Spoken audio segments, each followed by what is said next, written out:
রোজা রাখা শেষ কে তোর এখনই এই অবস্থা লাগতেছে। বিসমিল্লাহির রহমানির রহিম। আসসালামু আলাইকুম, আমি উর্মি রহমান ঢাকা থেকে বলছি। তো আরেকটা নতুন ব্লগে সবাইকে ওয়েলকাম করছি। ব্লগটা হচ্ছে ঈদের কেনাকাটা। আসলে ঈদ একদম আমাদের নিকটে চলে আসছে, ঈদের জন্য বের হয়েছি। তো পরিবারের সবার জন্য কাপড় চাপড় কেনা কিন্তু একদিনে মোটেও পসিবল হয় না। তো আজকে বেসিক্যালি গিয়েছি হচ্ছে মাকে নিয়ে, সাথে গিয়েছি আমরা দুই বোন, মামি, মামাতো বোন সবাই একসাথে গিয়েছি। তো চলে গিয়েছি হচ্ছে উত্তরাতে এত প্রকারের মানে ভিড় হয়, যেমন নিউ মার্কেটে হয়, গাউসিয়াতে যে আমরা যাই যেরকম থাকে একদম সেম হচ্ছে উত্তরাতে। কোনো মানে নাই, একই রকম ভিড় হয় প্রচুর পরিমাণের। তো আমরা বের হয়েছি হচ্ছে একদম দুপুরে সব কিছু করে হচ্ছে বের হয়েছি। তো বের হওয়ার পর আগে আসলে আপনাদের সাথে শেয়ার করিনি, একদম চলে আসছি উত্তরাতে আলাউদ্দিন টাওয়ারে চলে আসছি, না সরি, এখন হচ্ছে কুশল সেন্টারে আছি আমরা, দ্বিতীয় তলাতে না সরি প্রথম তলায়। আসলে ভয়েস দিতে গিয়ে আমি একদম উলট পালট করে ফেলছি।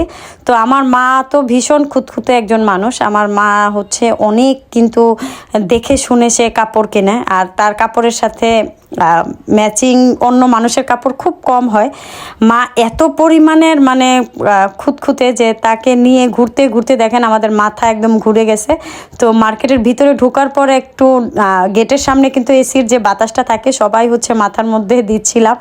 এত পরিমাণের মাথা টাথা সবার ঘুরছিল যে মনে হচ্ছিল যে পড়েই যাব।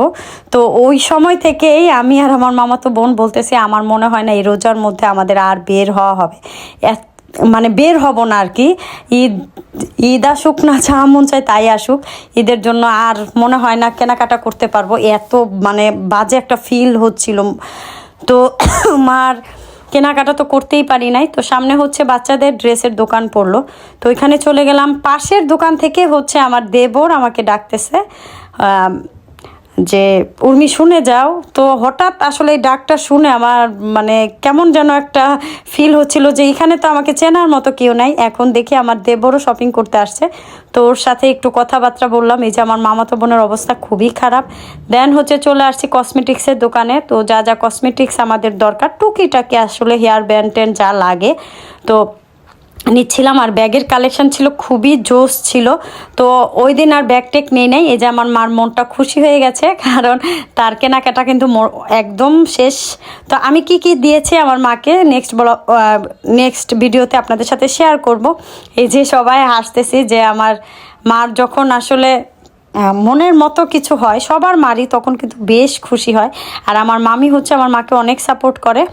তো এই যে কেনাকাটা শেষ করে হচ্ছে এখন বাসার উদ্দেশ্যে রওনা দিছি। একদম বাজে হচ্ছে রাত 10টা।